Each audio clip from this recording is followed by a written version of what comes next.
bahwasanya manusia itu dijadikan dia kelakuannya serba salah. Kaya mulia pun tak kena, miskin hina pun tak kena. Itu manusia. Semua tak kena kepada dia. Idza massahu syarru jazu'a wa idza massahu khairu manu'a. Itu Tuhan nak cerita. Yang kata halu'a tu macam mana? Tuhan kata halu'a itu apabila kena akan dia oleh kejahatan, seperti miskin, seperti papa, seperti ditimpa balak dan sebagainya, dia duka cita.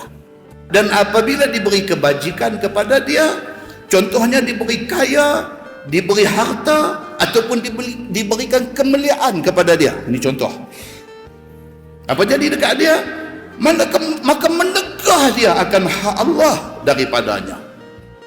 Manu'a maksudnya apa?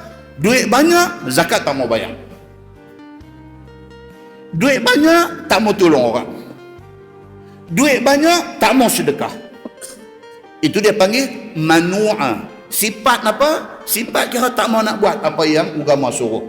Allah bagi dia susah, dia protes, dia tak setuju. Allah bagi dekat dia senang, dia tak tahu nak bersyukur dan berterima kasih. Bahkan benda fardu, benda wajib, zakat pun dia tak bayar.